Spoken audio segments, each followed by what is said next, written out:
welcome everyone on board. Thank you for being here.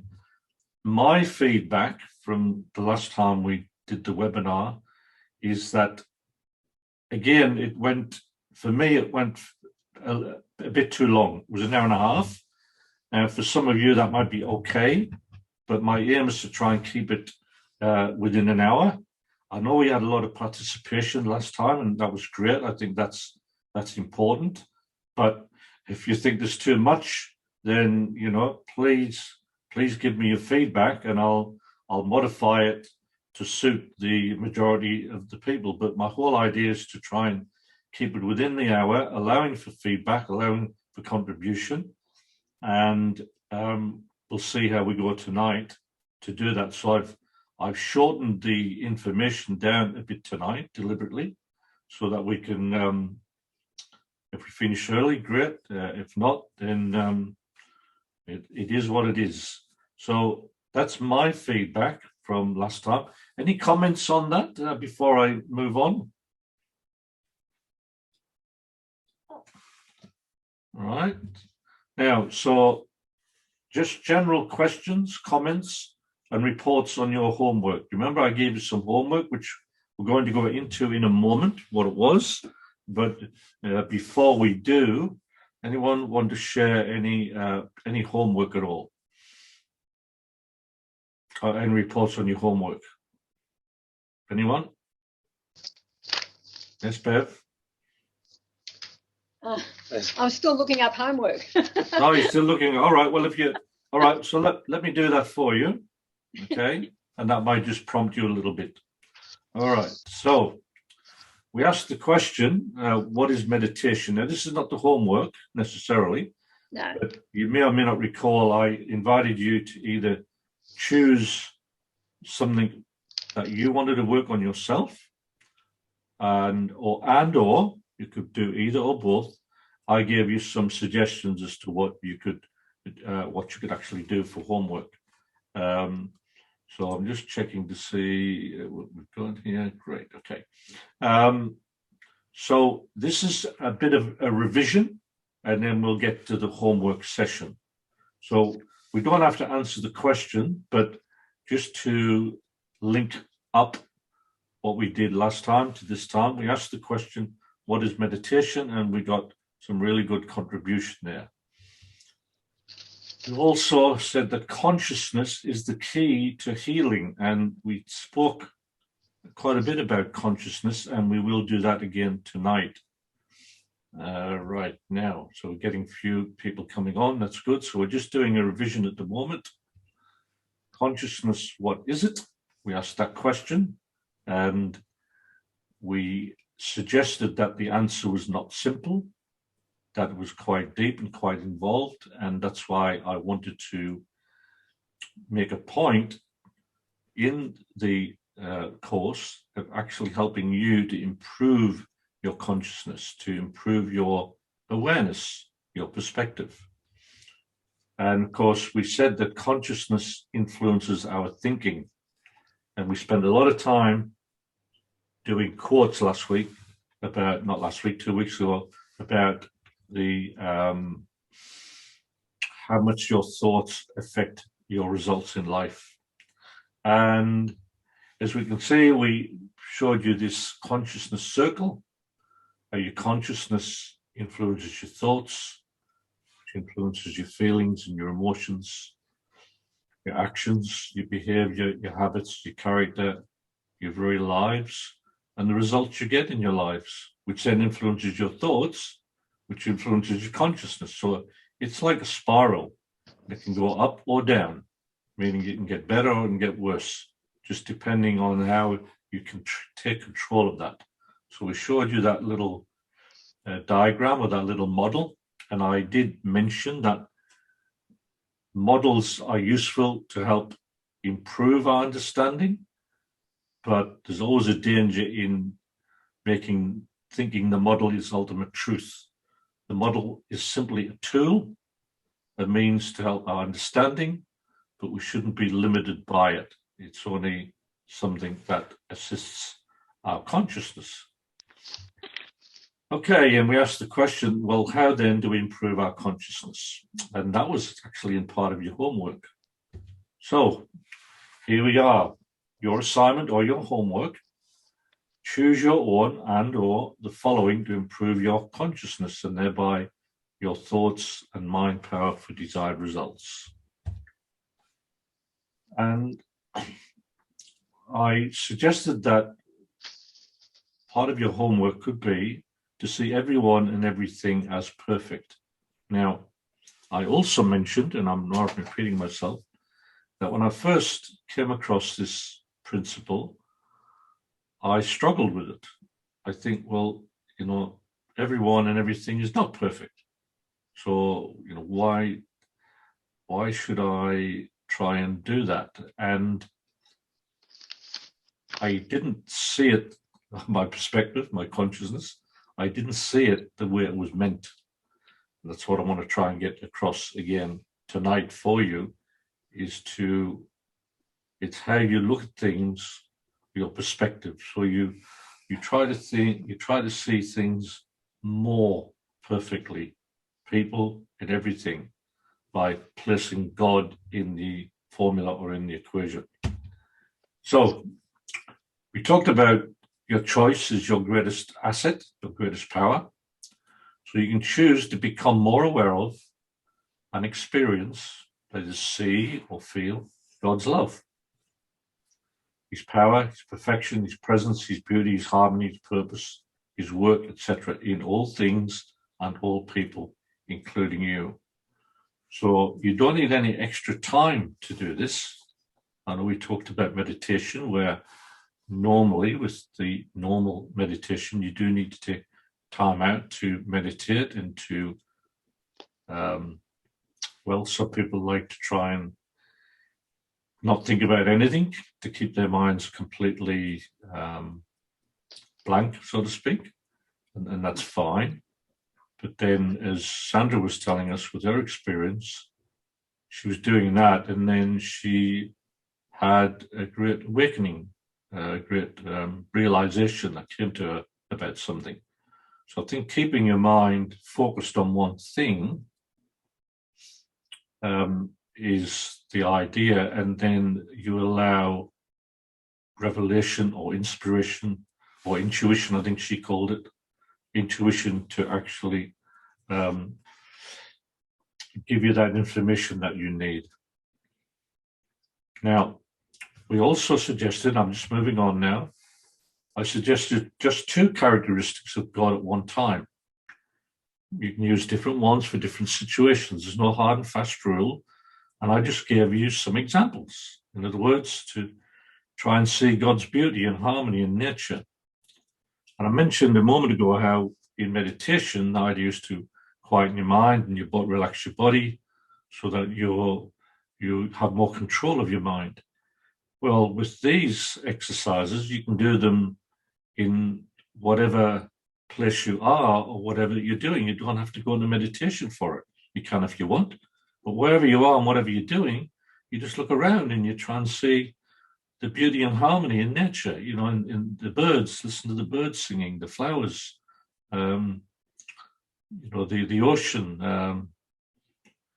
the clouds, the sun, all these different things that are there that we often just take for granted. Just becoming aware of them, try to become aware of them.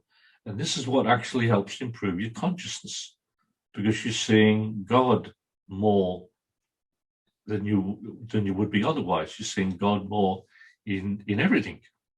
That's seeing the perfection, God's perfection. Now, so we've got just for those that are just arriving, we've just doing our revision and going through the homework, which we'll get a chance to mention in a moment. Another one you can use, of course, is a little typo there, God's power and presence in the universe. At night, when you see, the stars out at night, and when you listen to people talk about the universe and how expansive it is, and you can try to get an understanding of the power and the magnitude of God, how he's, created all these universes, or all the universal intelligence, in whatever term you want to use. So again, that helps you to see the perfection in God. And of course, God's perfection and purpose in your body, or in your mind, or in your spirit. And I think it's better if you separate those when you're actually doing this. And we suggested this little biocybernetic exercise. How would it feel to be how would it feel to be fully aware of and be experiencing those three things that we just mentioned? Okay, so just add the front bit on. How would it feel to be fully aware of and be experiencing those things? That helps you get into the zone for that. So how would it feel to be fully aware of and manifesting God's power and perfection in my body, in my mind, my spirit? So say we change the words around a little bit there, and you need to use whatever words that resonate with you, that give you some sort of response in your body. That makes sense? So whatever words seem to ring true for you. Okay, just double check something here. The challenge, okay? We mentioned quiet time, which is your meditation, when you can dwell upon whatever you want to. And the busy time, when you're doing things, you can actually still focus on all of those things. And so now we just want to, okay. So before we go to our topic for tonight, I just want to give you the opportunity to report on your homework, or your any comments or any questions you have. So anyone would like to do that, please feel free to unmute yourselves and jump in. Anyone? You have the floor. It's your turn. All right, so I'm going to pick on you now. So Beverly. Thank you for unmuting. Beverly, I'm going to go to each one of you in turn and give you the opportunity, okay? Except for one, which I will deliberately avoid for reasons. So Beverly, did you do any homework since we spoke last time, 2 weeks ago? Yes, I did, Bill. The one where you talked about thinking of everybody as perfect. I have a saying that I use at the end of every meditation, or I choose to use it. Everyone is doing their best from their own state of consciousness. I quite like that. I think because underneath our consciousness is important, and everybody is often trying to do their best. So for me, that resonates quite well. And then the other one's a bit funny. It's about God in nature. And I've often heard myself when people query God, and I sometimes query God, and I think, well, how can it be when oranges come in wintertime, when we don't need something cold and cool, but we need vitamin C? Yeah, isn't it amazing? Yep. You are. How can you deny that with God? Because nobody else would do that. There's so many coincidences, aren't there? Yeah. So, now, that first comment you made, so was that something you were doing already? Yes, I mean, you know that I follow Deepak Chopra's meditation. Yeah. And mainly his meditation is all about our healing the body. And he always ends with, let us say that everybody is doing their best from their own state of consciousness. And I'm aware of that. I think it's just lovely, because we don't know what is in people's heart, even the guy that does pedophiles, but what's his consciousness? And surely it's not a happy world for him. So I think we all do our best, even not at the best of times, but from our own state of consciousness at the time. Thank you. That's excellent, Beverly. Paul, you got any contribution? I did a couple of things. One of the things that I tried to do was to ask God to help me to see other people as he saw them. So that was one thing that I included in my prayers. And the other thing that I tried to do with not a great deal of success was to try and not have my mind wander when I was saying prayers or when I was trying to think about one particular thing, because it was so easy for my mind to wander from one thing to another, and I just kept trying to bring myself back and focus. So I still struggling with that, but maybe getting a little bit better as I practice that. Yeah, that first one you mentioned about seeing God, seeing others as God sees them, that's the whole idea of it. That's actually what's behind it. To actually, in other words, to improve our consciousness, the idea is to learn how to develop the consciousness of God. So if we're trying to see people as God sees them, that's developing God consciousness. So that's right on the money. That's perfect. Thank you. Okay, Cheryl, you've got a contribution. So just unmuted. Yeah, you told me many years ago that we're supposed to see God in the people he puts before us every day. Well, I struggle with that one, particularly over the last couple of weeks with all of this COVID stuff going on. I've spent so much time watching videos and all the rest of it that it's all the negative stuff. Well, I've been trying to find the opposite viewpoint to what we're being fed, you see, so that gives me encouragement, but I get so angry I haven't been able to see God in anybody, I don't think, over the last 2 weeks.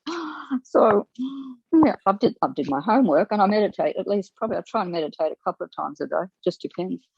Well, But, let me just comment on that, Cheryl, please, before I forget. Yep. There's you're probably aware of it, because I know you send me some good stuff. Mm-hmm. There's a hosting site called BitChute. Oh, yes. Okay, yes, there. Yep. BITCHUTE, Mm-hmm. BitChute. So Yeah. when you go on there, you can get. You get a lot of stuff that you've got to kind of sort out. Out what's relevant, and what isn't. But they don't police what they put on, so they're not controlled like the other big movers. So there's and if you go to anything that's to do with Charlie Ward, he's one of the, I call him the insiders, and he doesn't give a lot away because he's not supposed to, but he just says, and he believes in God, and he just said God's in control, and the good guys are winning. It's just what you see now is just the good guys allowing the bad guys to incriminate themselves and do all the bad things, so they'll have enough proof against them. So I'm not trying to promote him necessarily, but he's one person you can go to, and when you listen to him, you just think, oh, well, everything's under control, everything's fine.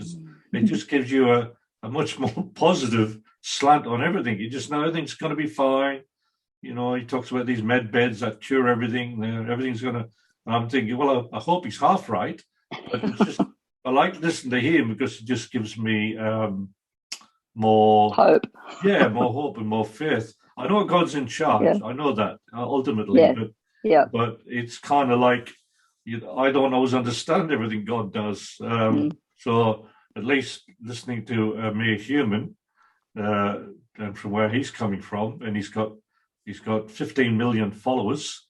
Oh, right. Yeah, okay. 15 million. Yeah, my word. And so, he's in touch with all the, the top people. General Flynn and all the others. So he's good information. But he revs on a bit, so you've got to be a bit patient. Yeah. So anyway, I'm sorry. I just wanted to give a plug out there to help when you're seeing all this negative stuff. Try and get a balance, and that's just one place you can go. Yeah. Okay, keep going, Cheryl. Sorry I interrupted you. Oh no, that was okay. I think I was just feeling powerless, of not being able to do anything or convince anybody that there is another side to the story. So that was sort of really getting to me. So I can actually see God more in nature than at this particular time, or most times, than in anywhere else, I guess. Yeah. I don't often, I probably would never see God in my mind. So it's always sort of running around like a crazy chook. But nature is just one way for me to be able to connect with God. It gives me some peace. It makes me feel peaceful if I just sit in nature or just look at the view or whatever it is, go for a walk. So that helps to balance the negative stuff. Yeah, absolutely. Yeah. Good, good contribution. Was that it, Cheryl? Yep. Yes, thank you. Danielle, did you want to make a comment? Hi, Bill. Hi. I was just having a look back on it when you said choose to become more aware of and experience God's love, power, perfection, etc. in all things and all people, including you. The including me part is the hardest part I find. I find it easier to see God's work in other people than I do in myself. And I'm the same as Mum. Trying to find God's perfection and purpose in my mind is like, I don't know, grim. Get it. So, yeah, that was what I've been trying to work on these last couple of weeks, is being not so much of a taskmaster on myself, trying to be kinder to myself and a bit more accepting, I suppose. Okay, look, I was going to put this in and I forgot to do it, but I've got a question for everybody. And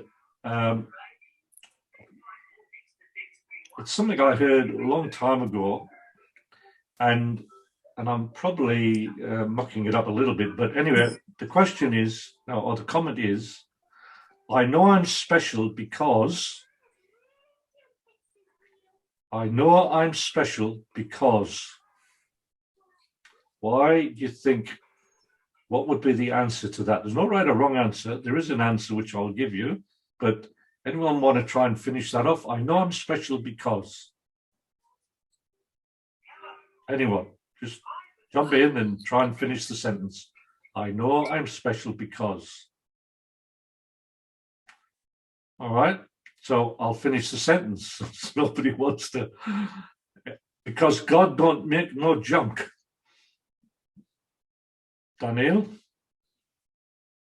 Sorry, I muted you again. Yeah, sorry. Because God don't what? I know I'm special. Yep. Because God don't make no junk. That's good. Yeah. All right. So, and we're going to address that tonight a little bit later, about how to focus that on yourself. Okay. So God created you, did He not? One way or another. Yes. So did He create you to be imperfect or to be less than whole? Why did He create you? I'll just let you think about that. You want to answer it if you want. Yeah, no, I can't answer that one, but it's a good question. That's fine. Okay. So, Mel, did you have a comment that you wanted to make about your homework or your experience the last couple of weeks?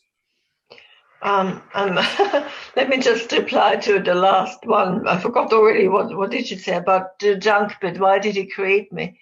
I think because He's got plenty of time to do what He wants to do. Yeah. Okay. I'm always in wonder of God and in nature, but nature isn't always peaceful and wonderful, and the people who are dying, or animals in my case, who are dying cruelly sometimes. And so it's difficult to realize that everything is perfect. And I think you've got to have a real faith in God to believe that, even when you die, it's perhaps even better for you or for the cat. It's just what nature is. And nature, we say, is perfect. And the other thing that worries me is, why do we have to eat meat? Or even some people say that plants have a consciousness and they know when they're being cooked. They don't want to be cooked either. So what do? And then again, animals have to eat each other also, some of them. Just very, but the difference is they don't eat out of hate. They do it because, they have to eat. That is the difference. When we kill, it's usually often because of our own aggrandizement, having trophies. Very, very rarely do we kill these days because we're hungry, unless it's a butcher. Yeah. But so anyway, I sort of realized that God makes miracles all the time, and I'm always in awe. Several times a day I am in awe of the things God does or lets me know. But when it comes to my body, then not so much, unless I get healing from, say, kinesiology, and I think, oh, that worked like a charm. But then when I'm in pain, I sort of don't think that much. It's kind of distant, thinking that I'm perfect, or when I want to go on a diet, and then the perfectionism is a bit distant. Yeah, that's what I got to say. Thank you for that, Mel. Okay, Julian, was there anything that you wanted to contribute from your last 2 weeks? Any comments or reports on your homework? Can you hear me? Can you hear me? Yeah, we can hear you, yes. Oh, okay. That's Nina, is it? It's actually Nina. Oh, hi, Nina. It's Nina today. Nice change. Yeah, look, so basically your question, were you asking how do we spend our quiet time? No, my question was that do you have any experiences since our last webinar, or Yep. did you attempt any homework, to do any homework based on our last seminar? So I don't think you'd like to report at all from the last time we had our webinar 2 weeks ago. Anything at all? Last 2 weeks. Look, a lot has happened in the last 2 weeks. Basically, I pray. Every day I pray and I ask for revelation. And every day I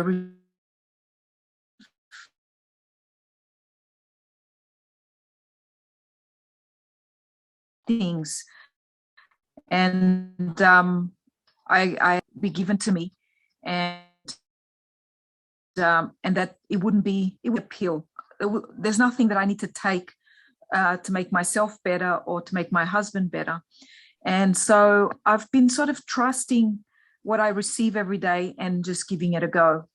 And so I've been seeing results. I've just tried the things that I do receive. And sometimes I think, oh, that's silly, would that really work, But I've just been acting in faith. When I receive promptings, I just do them, and it works really well.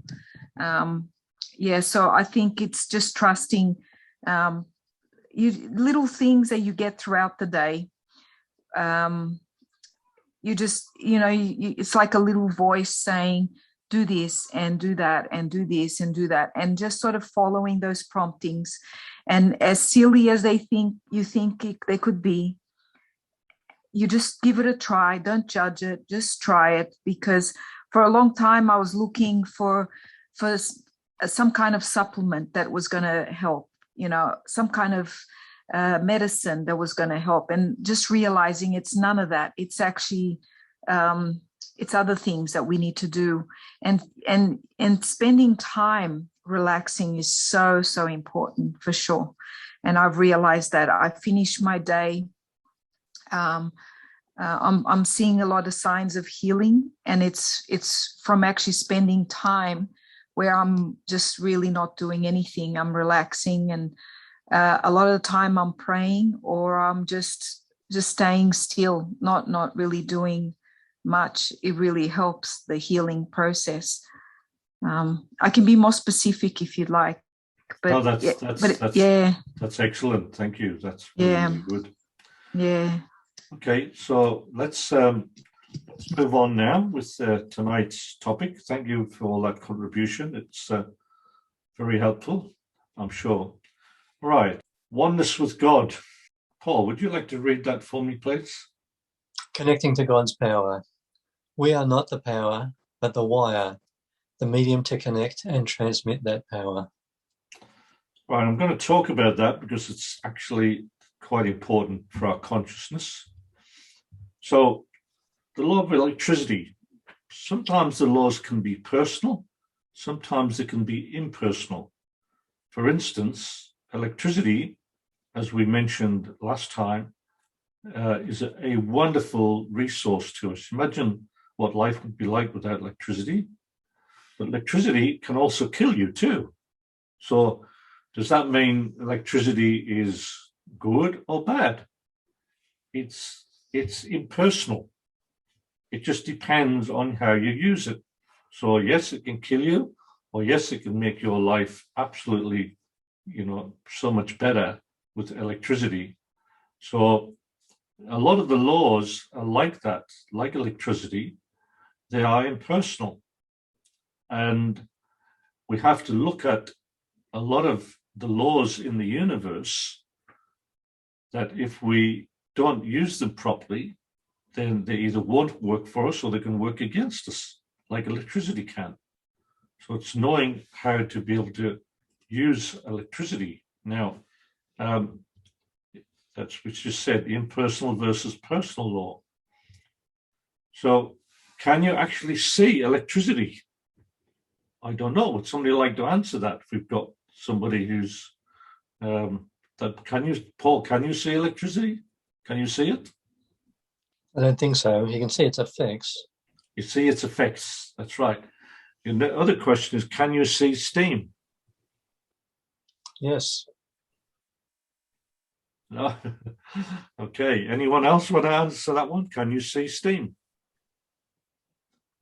You actually can't see steam, believe it or not. You look at a kettle that's boiling, and between the spout where the steam comes out, there's a invisible gap there. What you see beyond that invisible gap is the steam condensing into vapor, into droplets. So you can't actually see steam, it becomes invisible. So water can be in the form of ice, solid, it can be liquid, or it can be steam, where you don't see it.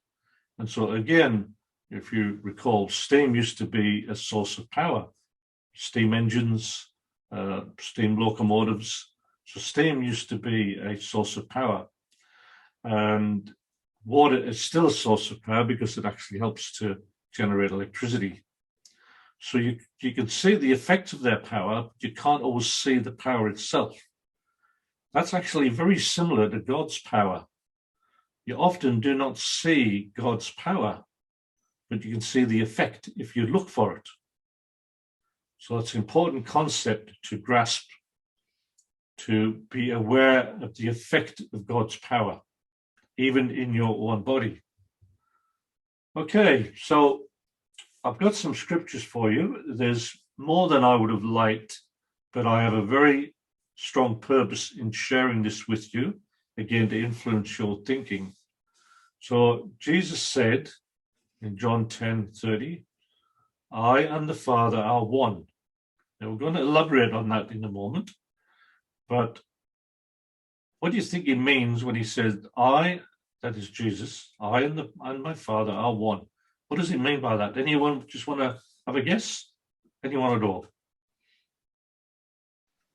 Yeah, I will. It's Cheryl. Yes, Cheryl? They're one in purpose. One in purpose, yep, very good, excellent. All right, yep, thank you. Now, he also said, the Father is in me and I in him. Cheryl, would you like to read that for me? But if I do, though you believe not me, believe the works, that you may know and believe that the Father is in me and I in him. So again, he's saying, look at the evidence of what I do, and that's the proof that the Father is in me and I in him. In other words, it's another way of saying they are one. He's saying, Father is in me and I in him. And Daniel, would you like to read that beginning with believest? Thank you. Believest thou not that I am in the Father, and the Father in me? The words that I speak unto you, I speak not of myself, but the Father that dwelleth in me, he doth the work. So what is he? Yeah, thank you. So anyone, what is Jesus saying there? Who's actually doing the works? When Jesus did all these miracles and healed, raised the dead and healed people and walked on the water and all those things, who was it that was doing the work? What's he saying? Anyone? So God is doing work in him, through him. That's God's doing it through him. It's not Jesus. Jesus is not doing it himself. It's God that's doing it. Important to get that principle. And Mel, can we give you this long one to do, please? To read it out, believe Yes, me please. that I am in the Father and the Father in me, or else believe me for the very work's sake. Verily, verily, I say unto you, he that believeth on me, the works that I do shall he do also, and greater works than these shall he do, because I go unto my Father. And whatsoever ye shall ask in my name, that will I do, that the Father may be glorified in the Son. If we shall ask anything in my name, I will do it.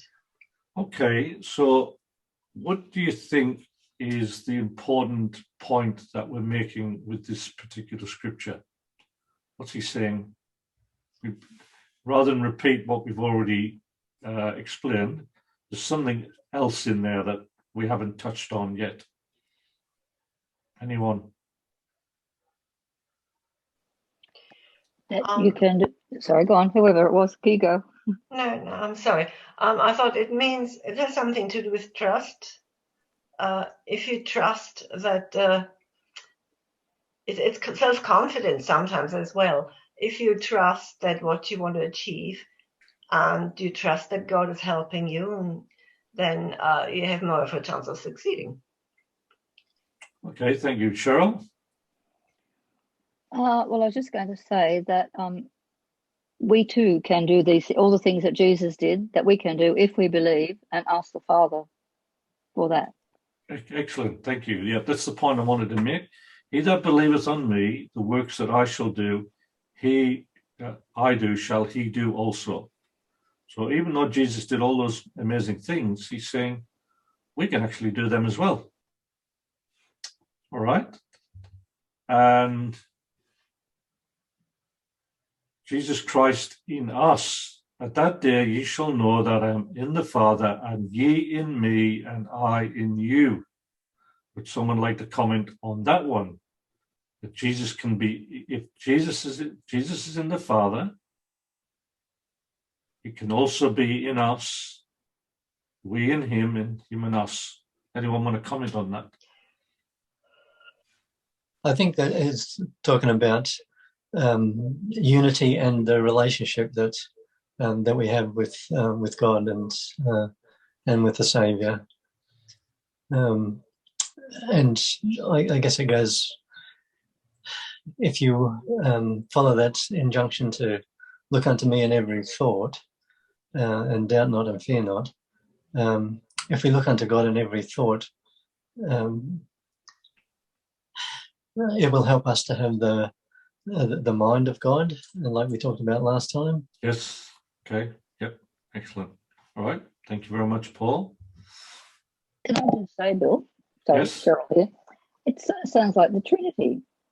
It's what? It sounds like a different form of the Trinity, you know, like the three in one. If we're connected with God and yes, Jesus. Isn't it? Yes, it's very interesting. I think there are many levels to what we're discussing here now. Many expressions of it.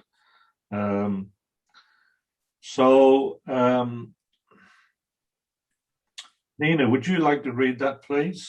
Jesus answered. Okay. Jesus answered and said unto him, if a man love me, he will keep my words, and my Father will love him, and we will come unto him and make our abode with him. So again, that's another way that we can connect with God by doing those things, and they will make their abode with us, which is just another way of putting it. I'm just pausing in case someone wanted to make a comment. I think it's pretty obvious. Now, there's an analogy which Jesus uses, which I think actually helps us to grasp the concept better. And he says, I am the true vine, and my Father is the husbandman. And we'll go up to Paul now, please.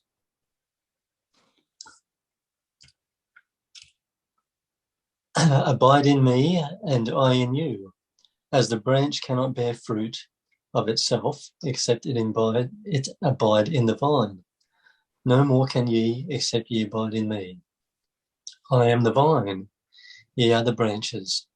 He that abideth in me, and I in him, the same bringeth forth much fruit, for without me you can do nothing.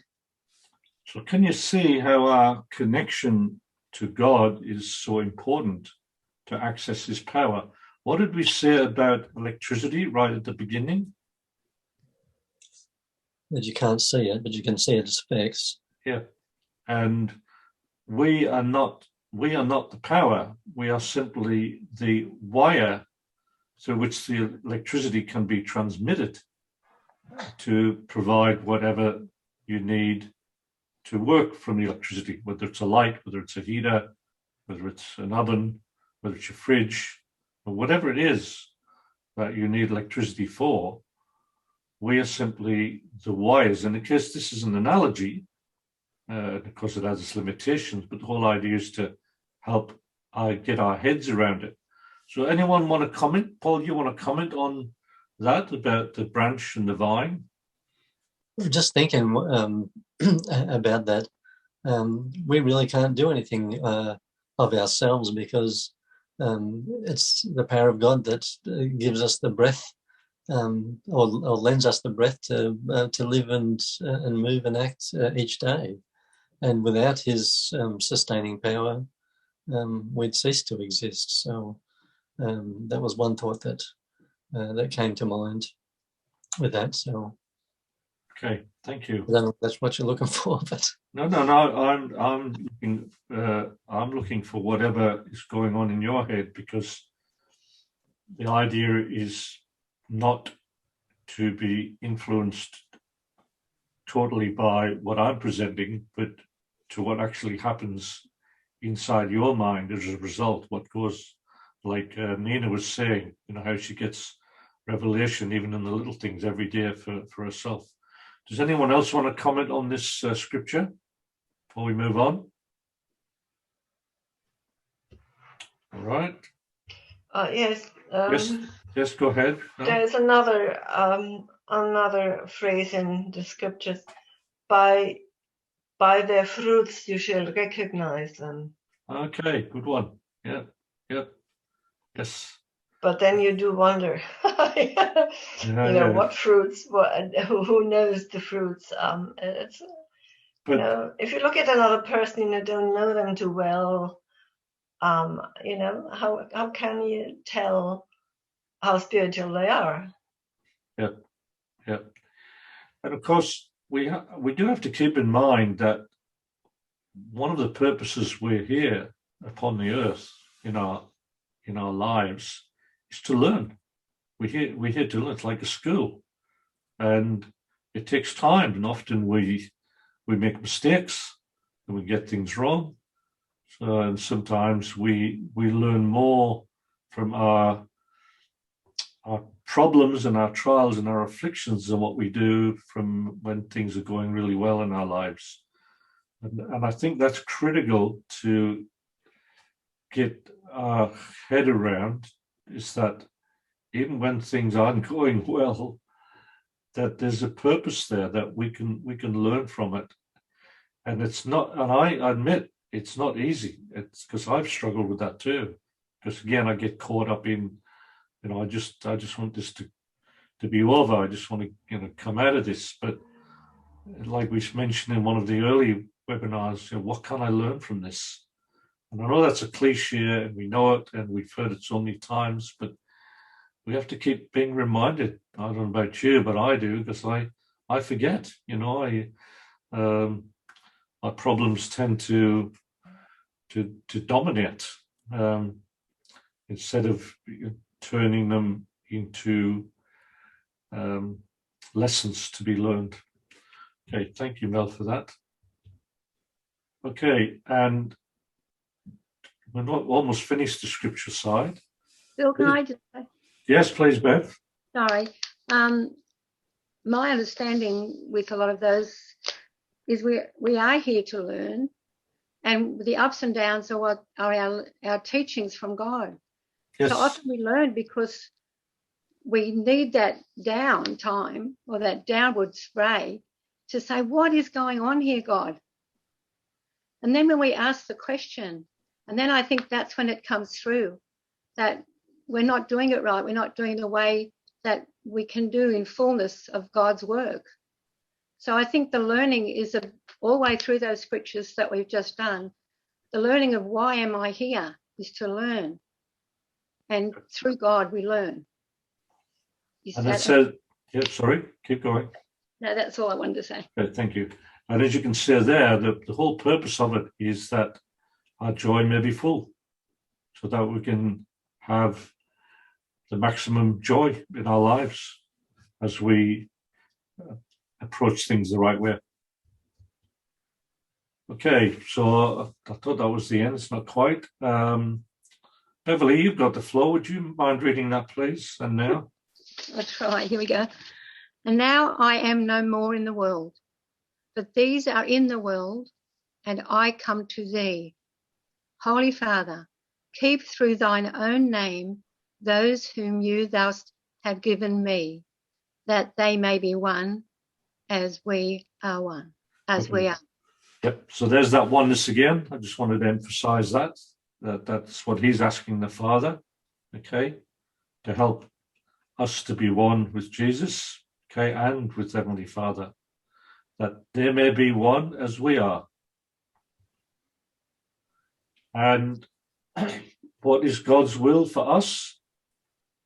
My belief is, and this is my belief, is for us to become more like him, which includes how to use his creative power. So I believe that that's what God's will for us is. We just have to learn how to align ourselves with God's will and to activate God's will, get it to work, which includes his creative power. And another scripture, which, and you shall know the truth, and the truth shall make you free. Now that is a fairly deep statement.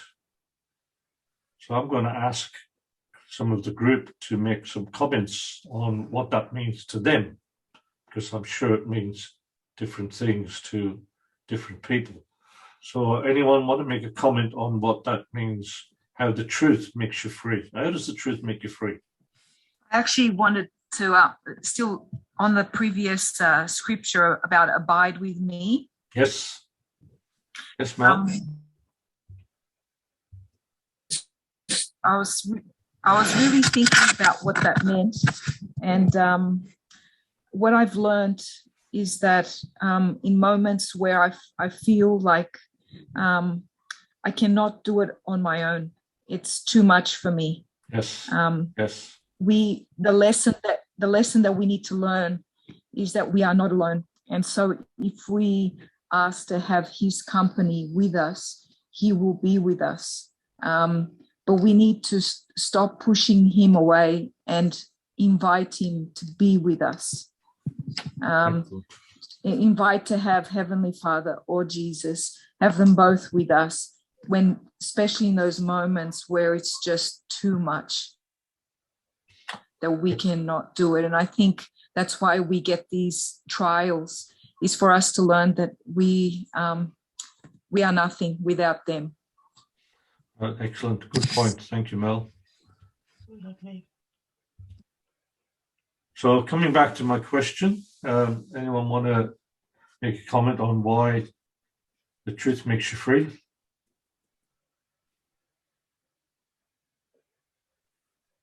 I think it has something to do with our attitude to ourselves, that we do not want to know bad things about ourselves, what we have done, perhaps how we have offended or what has happened to us. And we don't want to know it. We just want to forget about it. But I think it really, one has to, psychologists say you have to face You have to bring it out from under the carpet and face it and heal the situation one way, heal it. That's a very interesting observation there. I hadn't actually seen that aspect of that statement. So thank you for that, Mel. I think that's an excellent contribution. That's why we like you to contribute, because it often gives another viewpoint which can help all of us improve our consciousness and our perspective. Anyone else? Yes, Paul. I've had a better understanding of this in the past, but just as we were talking about this now, the thought occurred to me that, like we said before, that we don't know what we don't know, and sometimes discovering things that we didn't know helps to make us free. Like, for example, what we were talking about, I didn't know that resentment was causing me problems. I didn't even know I was resentful about lots of things. So once I was aware of that, or was conscious of that, I could take appropriate action and have a forgiving attitude. So that freed me from that resentment. So like I say, there's a lot of levels that you could dive into that about, but that was one thing that just occurred to me. Yeah, that's another good contribution. So how do you discover the truth? Well, the Holy Ghost can reveal all truth to you, and can help you understand things past, present, and future. So that's probably the best source. Okay, obviously what you study and what you expose yourself to helps to influence your thinking. Yeah, absolutely. Yep, thank you. Cheryl, could you read that, please? For as much then as we are the offspring of God, we ought not to think that the Godhead is like unto gold or silver or stone, graven by art and man's device. The thing I wanted to emphasize there was offspring. What does that mean to say we are the offspring of God? What does that mean? Offspring. A child of God. Okay, child of God. All right. Okay, thank you. A little bit more. And as Paul mentioned earlier, for as many as are led by the Spirit of God, they are the sons of God, offspring. So I guess there are degrees to which we can be the offspring of God, depending on how much we're led by the Spirit of God. And Nina, would you read that, please? For ye have not received. For ye have not received the spirit of bondage again to fear, but ye have received the spirit of adoption, whereby we cry, Abba, Father. The Spirit itself beareth witness with our spirit that we are the children of God. And if children, then heirs, heirs of God, and joint heirs with Christ, if so be that we suffer with him, that we may be also glorified together. So there's a lot in that. I think it's self-explanatory, but if anyone wants to make any comment at all on that, please feel free to do so. But again, the things that I wanted to emphasize is the fact that we are the children of God. Therefore, if we're children, then we're heirs of God and joint heirs with Christ. So that means we can actually become like God, to me. That's what it means to me, that we can be joint heirs with Christ, heirs of what God has. So I think having that perspective and that awareness helps us to see ourselves differently, which was, and I won't mention who, but it was commented on earlier, that sometimes we find it difficult to see ourselves as God sees us, as his children and his heirs to what he has, heirs to his power, same as Christ. So we can put all those things together. So if there's anyone wants to make a comment now, feel free to do so. I'll press on. So God's creative power can be ours because we're made in the image of God, just like a child. Now, the quantum energy field is something that I'm not going to discuss tonight, but it's something that I'd like to discuss another time. But I'm just sort of whetting your appetite as something that we hopefully will get to look at another webinar. Homework. Now, again, I'm just making some suggestions, and you can use these, or you can modify them or tweak them or make your own. It's really important you use what's going to have the best effect for you. So the homework can be is to ask yourself, especially when you're meditating, how would it feel to be totally immersed in and connected to God? Me and him in me, and all the power and benefits that flow therefrom. So that question, to help us focus our thoughts and our feelings, is based on what we've already covered, the information we've covered tonight. So it's applying that, what we've learned. How to be immersed in and connected to God. Me and him and me. And all the power and benefits that flow therefrom. Another one is, how would it feel to be one with God? And another one, which is separate again, and I know one of you already mentioned something like this, which might be helpful to you. Because I am a creation of God, I am meant to be and can be complete, perfect. I choose and affirm it to be so now by my faith, and I'm grateful for it now before I see it manifested. So it's learning to see yourself as a creation of God and how God created you to be. So there's, I don't know, I know we, just one comment I will make, that towards the end, is that the last webinar we did, I think we had 47 people watch the replay. So that was very interesting, that we're getting more people watching the replay than we are watching the live show, the live program, which is fine. That's the whole idea behind it. So please feel free to watch the webinar as often as you like. And then, of course, you can, as Shell said, she takes the notes off her phone. So you can actually take whatever information you want, however you want to take it, for your own use. So that's been an hour and 5 minutes, and I'm finished for the night. So before I sign off, is there anything that anyone wants to mention or contribute before we say goodnight?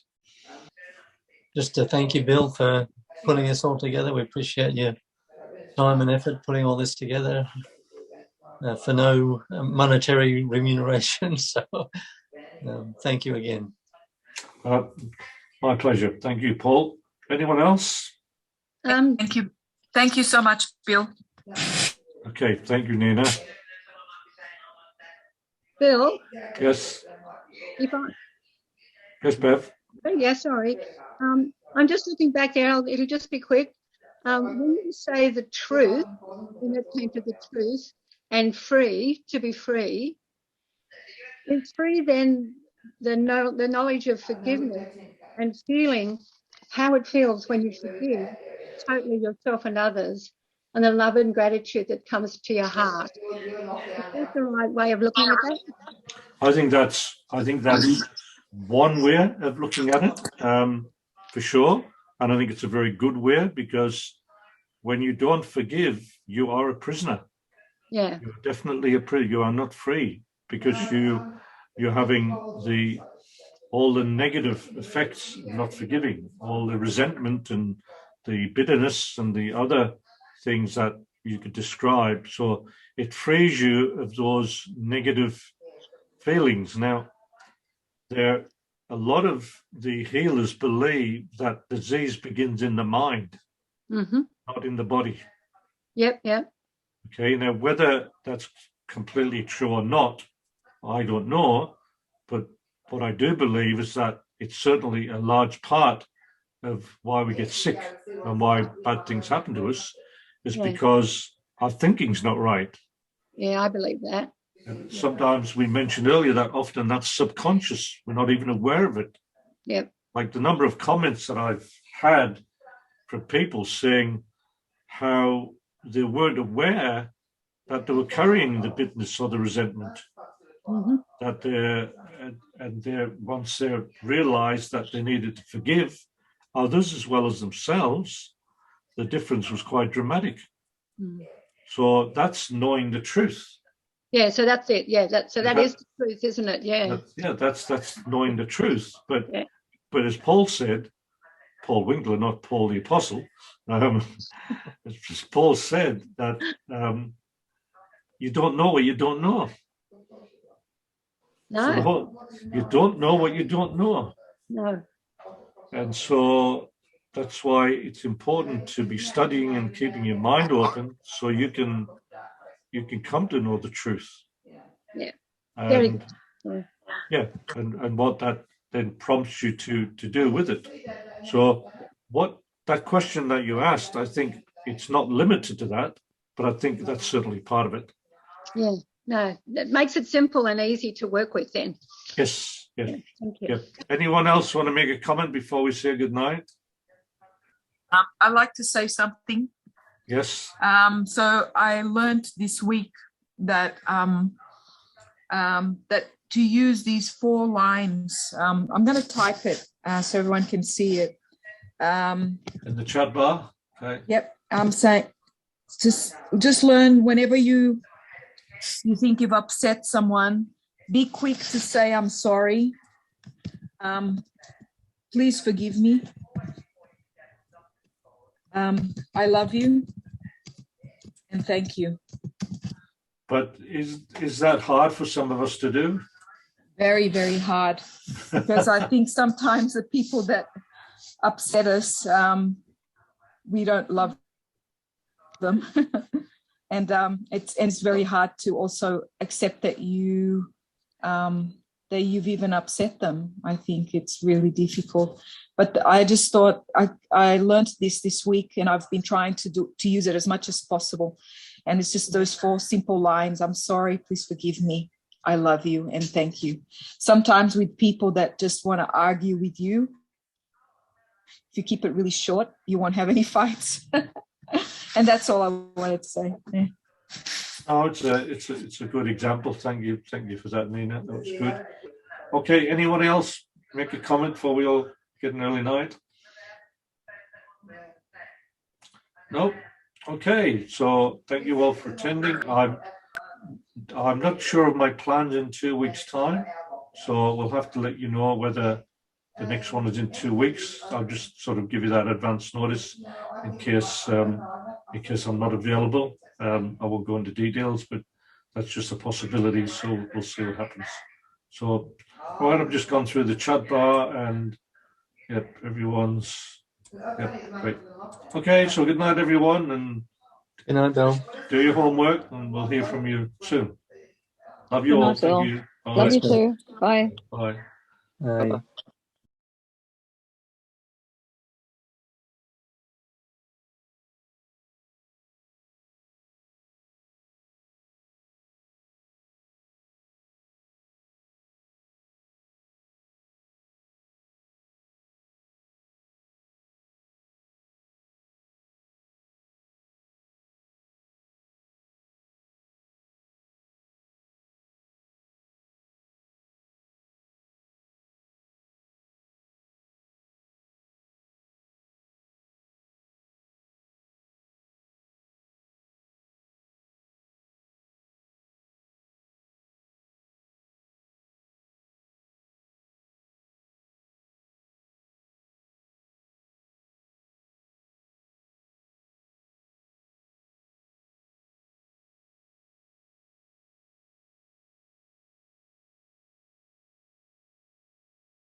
Okay.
Where you were. Yeah, look, as I mentioned previously, I've been asked that question more than once, and the answer is not simple or easy for me to relate to, because sometimes you can have a realization or an awakening or an epiphany, whatever you want to call it, and it's quite spontaneous, but you don't always know exactly how you achieved it or what it was that you did, because it was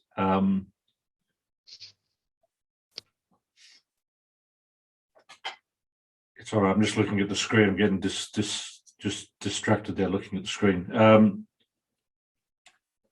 So it's something, I think the best way I can explain it is it's something you've got to experiment with yourself.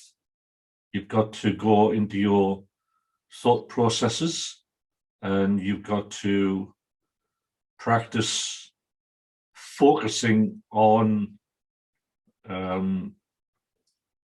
God or whatever positive principle you want to focus on, and not focus on the negative one. So it's changing your thinking, and every time you catch yourself going to the negative, you use that to switch you over to the positive. So the prompt can be the negative. It comes in you because it's very hard to control your thinking, especially when things aren't going very well. And so the whole idea is, even when you're feeling overwhelmed or you're in pain or whatever it is, the idea is to try and get your mind to go off that, to change the focus from that to something that's more uplifting and more positive and more helpful to you. So it's like a lot of things, it can take a bit of practice.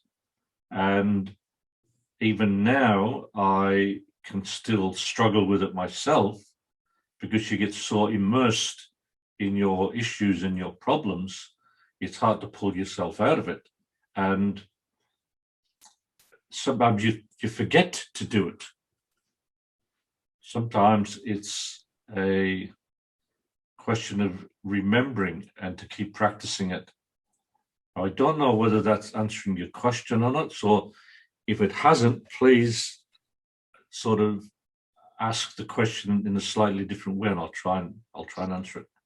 So if I ask you, what is uplifting to you? What was uplifting?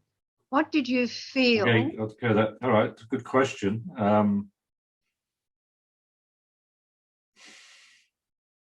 I think I just had to focus more on God and God's love for me, and that God cared about me. So because sometimes when things aren't going well, you think, well, doesn't God care about me? You start questioning, where are you, God? Even Jesus on the cross, when he was dying on the cross, he said, my God, why hast thou forsaken me? Yeah. So, as we'll see on tonight's webinar, he was very, very close to God, very close, and we'll see why in some of the scriptures tonight. And yet, even then, he felt abandoned. He felt that God wasn't there for him. Mm-hmm. So, if it can happen to him, it can happen to us. And so, the whole idea is to try and keep your mind focused on what's going to make you feel better, not worse. So your uplifting was the focus that God still cared, Yep. and that there was a caring in all that you've done for in your life, and that there was a realization that something that was uplifting enough. I haven't got the words actually, but I hear what you're saying, because it's important, I think, to know that what uplifted you in that sentence, in that revealing of God's love, in that chair, in the principle of the chair. Yeah. So I think that was well said. Yeah, thank you. Okay, it's just that when things aren't going well, it's not easy to control your thinking and your feelings. We all know that. Yeah, that's right. And so that's why you practice it when things are going well, or when things are going reasonably well. And there we go. Okay, so I know that we got, as Paul sent out a different link, so there's probably a few people. Maybe you just want to comment, Paul. Well, it's no point in commenting, because they won't be on the. They'll be at the other link, so they won't hear you. All right, so we'll press on anywhere. So